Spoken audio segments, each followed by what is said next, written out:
My name is Marcus Layton. I'm 32, a senior software engineer at a mid-sized tech firm based in Austin, Texas.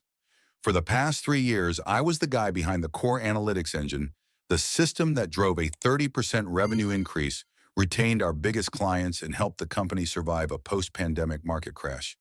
I wasn't just another coder. I was the reason the machine kept running. At least that's what I believed right up until the knife went straight into my back. It was a Monday morning. An email from HR popped up: urgent meeting with the CTO and HR. No reason given. No agenda. I walked in expecting a new project or promotion. Instead, I was met with silence. HR, a company attorney, and my manager who couldn't even look me in the eye. Marcus, due to ongoing economic conditions, the company is restructuring. Unfortunately, that means your position is being eliminated effective immediately. My ears rang. I blinked. Restructuring. What about the rest of my team? We can't discuss other personnel decisions, the HR rep said gently, like she was offering condolences, not severance. I looked to my manager, the same guy who once called me the backbone of the dev team. Now he was staring at the floor, hands clenched, like he was praying this would end quickly. Did he know this was coming? Was he part of it? No goodbye, no handshake, just a final login to the company server, standard 48-hour access for handoff. I walked out like a ghost. Nobody knew. Or worse, nobody cared. Sitting in my usual cafe downstairs, I scrolled through the internal announcements still active under my admin credentials. Then a message from Chris, a back-end dev, and one of the few friends I had left there. Dude, did you see the announcement this morning? Jared's the new interim product lead on Nexus. My stomach sank. Jared Turner, the CEO's golden boy son, two-time summer intern, a walking LinkedIn headshot with a trust fund and no clue what a pipeline bug even looks like. And now he was stepping into my shoes, taking over my project. I gripped my badge until the edge of the plastic bit into my palm. It wasn't about Jared. It wasn't even about being fired. It was about being replaced by someone who didn't earn the seat, someone who was installed. And that's when I remembered something. I opened my laptop and logged into the USPTO portal. Status patent application pending, Marcus Layton. That's right. Before they kicked me out, I filed a provisional patent for the very system Jared was about to run into the ground. Built after hours, on my own equipment. No IP assignment signed. They had no idea. They thought they got rid of me. They thought wrong. I used to think that ingratitude was the worst thing you could experience in a workplace. But seeing Jared Turner's name tied to interim product lead of Nexus, that taught me there's something far worse: engineered betrayal in a tailored suit. Let me tell you who Jared is. 20-something, CEO's only son, 2 glorified internships under his belt, spent more time flirting with interns and misquoting Elon Musk than learning how to declare a function. He once asked me if Linux was that new co-working app, but he looked the part: blonde hair, clean shave, perfectly tailored chinos, and a smile that said, I own this place, even if he couldn't code his way out of a basic loop. And Lindsay was his first target. Lindsay, the project coordinator. We worked side by side for over a year. We had something, not a romance, not a fling. Just 2 people who found comfort in the silence between late-night deployments. It faded as quietly as it began. Her choice, not mine. But something shifted when Jared arrived. I saw her laugh differently. Not the short, dry chuckle she gave me over coffee and bug tickets. This laugh lingered, tilted her head, touched his arm. You know the kind. Maybe I was being petty, until I found out she was giving him access to project files I had locked down personally. Someone had granted Jared admin-level access to Nexus. Not Lindsay, not my former manager who'd already resigned post-restructure.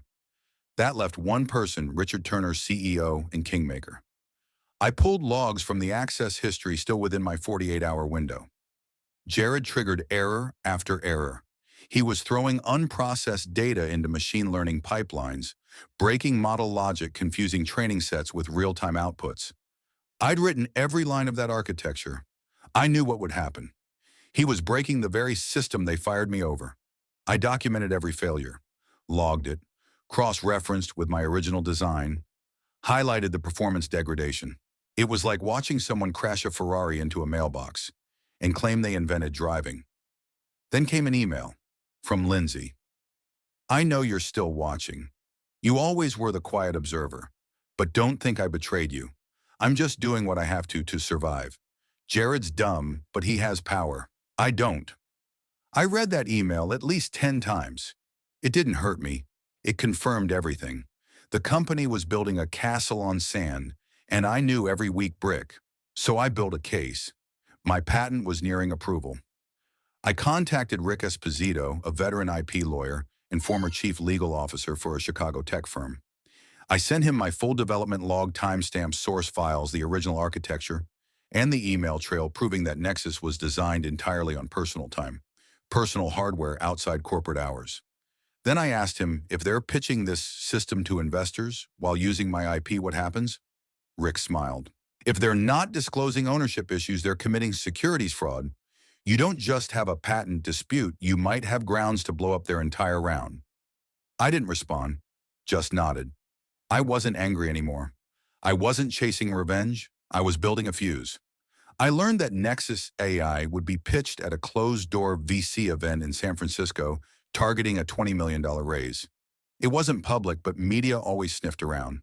That's when I circled a date on my calendar, May 17th. 10 days out, I prepped everything. Patent confirmation, side-by-side code comparisons, performance benchmarks, a cease and desist letter drafted by Rick sitting in my inbox unsent, because I wasn't ready to stop them. Not yet. I wanted them overconfident, secure, triumphant. And then bang, they'd feel the floor vanish. A week out, Lindsay emailed me again. Subject congrats attached was a picture of Jared's champagne glass raised beside his father, smiling like they'd just conquered the industry. Caption, a new era of leadership. Nexus AI leads the next data revolution. She didn't write anything else. Warning taunt. Some twisted apology. Didn't matter. I saved the photo, set it as my laptop wallpaper. Because I wasn't doing this to destroy someone's future. I was doing it to take back mine. I've always believed two things. First, technology is a tool, not a weapon. Second, negligence in internal governance is the fastest path to corporate collapse. And my old company. It was a textbook example of both. In the weeks after I got fired, I didn't rush into job applications or spiral into self-pity. I stayed quiet, calculated, built a wall legal airtight, and behind it I began preparing my first strike. My patent filing, officially titled Decentralized Real-Time Data Analytics Framework with Dynamic Layering, had cleared technical review. I received notice from the USPTO, one final revision, and I'd received my provisional patent approval. I immediately forwarded everything to Rick Esposito, my IP lawyer. The man had taken down Goliath before. Rick asked one question. Do you have proof the company is actively using your system? I nodded. Oh, I had proof. Plenty. Within those final 48 hours of admin access, I captured logs, screenshots, and deployment snapshots. On top of that, Sam, a former back-end engineer who loathed Jared, slipped me a sanitized version of the current Nexus codebase through Proton Mail. Sam didn't write much. Just one line, he's butchering your code. I can't stay quiet anymore. That line alone could have fueled me for a year. A few days later, Rick called. If they're pitching a product that relies on this IP and haven't disclosed it, they're committing investor fraud. You've got more than a civil claim, you've got leverage. What kind of leverage, I asked. Rick's tone dropped. Enough to stop the funding, or better let them close the pitch than burn the floor beneath them. I didn't say a word, just smiled. This wasn't about vengeance anymore. It was about making sure they felt safe right up until the lights went out. Through Rick's contacts, I confirmed the exact details. Nexus DOS AI would be pitched at a private VC summit in San Francisco. Closed invite. Big names, big checks. They were asking for $20 million based on a product they didn't even legally own. And the kicker, they were still calling it Nexus, the name. I created the system, I coded the future I designed. I marked May 17 on my calendar.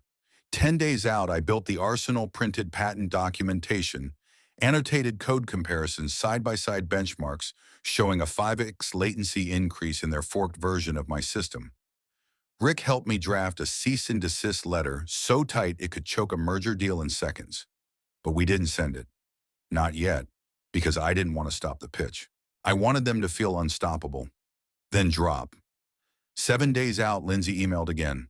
No message. Just an image Jared standing next to his father at their new San Francisco office, champagne raised. Caption: Next-Gen Tech Leaders. Nexus AI leads the AI frontier. She wasn't warning me. She was reminding me who they thought owned the story. But that image became fuel. I didn't sleep the night before. Not out of nerves, out of clarity. This was no longer about getting justice. It was about resetting the balance and letting them realize too late who'd been holding the power all along. Morning of May 17th, I put on a crisp white shirt, a gray blazer, and packed my briefcase with everything: patent docs, system logs, and a flash drive labeled simply original. I walked into the venue like just another investor and waited in the back like a shadow until it was time to step into the light. The pitch event was held in a sleek high-ceiling room, dark wood panels soft overhead, lighting the kind of place where fortunes are made with a handshake and a slide deck. Jared stood center stage, a walking billboard, in a navy suit and gold tie, hair slicked back, smile rehearsed. He looked like he was born under a TED Talk spotlight. Beside him stood Richard Turner, the proud CEO, beaming like he was handing over the throne to a tech prince. Then Jared started talking. He droned on about next-gen machine learning, real-time adaptive modeling, and proprietary technology pending patent approval. He used every buzzword in the book, every chart, every diagram, every animated video, all of it lifted directly from the framework I built. Every line of logic, every user flow. He hadn't even changed the naming conventions in the code. I sat in the back row, calm, unmoving, until it was time. Right as Jared wrapped his pitch and opened the floor for questions, I stood. I have one. All eyes turned. Jared froze mid-smirk. Richard blinked twice, trying to place me. My name is Marcus Layton, I said, walking toward the front. I'm the original architect of the analytics framework Jared just presented. And as of 2 weeks ago, I hold the provisional patent on the system he just tried to sell you. Silence. Then the whispers. Then the panic. One investor spoke up, voice sharp. Are you saying this company doesn't own the technology it's pitching? I placed my briefcase on a nearby table, clicked it open, and laid out the evidence. Patent filing code, diff's performance reports. A printed cease and desist letter. All neatly tabbed and time-stamped. Correct, I said. They've been using my system without permission. I developed it independently on my own time, on personal equipment. They never signed an IP assignment. They never licensed it. And I notified them last week. They ignored it. A woman near the front leaned toward her colleague. This is a liability nightmare. Jared looked like someone had hit pause on his entire nervous system. Richard stepped up, trying to salvage control. This is clearly a misunderstanding, something we can clear up in a private discussion, he said, eyes darting toward the investors. It stopped being private when you use stolen tech to raise millions, I said, not even raising my voice. This isn't a misunderstanding. It's misrepresentation. More murmurs. Phones came out. A few people began leaving their seats. I saw Lindsay near the front. She turned slowly to look at me. Her expression unreadable, equal parts disbelief, guilt, maybe even respect. What happens if they continue using the system? Someone asked. If they don't cease immediately, I replied, I'll file for a federal injunction and report them to the SEC for failure to disclose material IP risk during investor solicitation. Richard Turner knew what that meant. The color drained from his face. Jared sat down without saying a word. Lindsay stood and walked out. No drama, just gone. And just like that, they unraveled. I left before the event was officially over. Outside, the California sun washed over the sidewalk in golden light. My phone buzzed. A message from Rick: we're filing today. Expect full withdrawal within 48 hours. I opened the photo Lindsay had sent the week before Jared with his champagne glass raised. It didn't sting. It reminded me why I came back. Not to humiliate them. To reclaim the future they tried to steal. By the next morning, the story had exploded. Nexus AI accused of patent infringement. During 20-mile-an-hour's pitch, TechCrunch plastered the headline across its homepage, featuring a frozen shot of Jared mid-stammer, hands out like a deer in headlights. Forbes ran a follow-up, fired engineer returns, with patent Rex startups funding round. But me, I wasn't celebrating. I didn't feel victorious. I felt calm, like a storm had passed, and I was the only one who knew it had been coming all along. 3 days later, Richard Turner's lawyer reached out to Rick. They wanted to settle, a payout in exchange for dropping all legal claims and keeping things quiet. Rick chuckled. "We're not here to settle, Richard. We're here to set precedent. I had one condition: they had to publicly admit wrongdoing. In writing, on the record. A formal apology recognizing me as the original creator and patent holder of the Nexus system." Rick's grin said everything. "This isn't just a lawsuit," he told me. "It's a case study." The following week, Turner held a press conference. He read from the statement we drafted word for word. "We acknowledge that the analytics framework used in Nexus AI was developed independently by former employee Marcus Layton. The use of this technology without proper authorization was a serious lapse. We apologize to Mr. Layton and will be withdrawing the product immediately." By the end of that day, their stock had tanked 40%. Investors pulled out. News cycles tore them apart. Jared, he went radio silent, deleted his LinkedIn, vanished from social media. Rumors said he fled to Europe to find clarity. Good luck with that. Lindsay sent me one last message via Signal. "They collapsed. You didn't." I guess I picked the wrong side.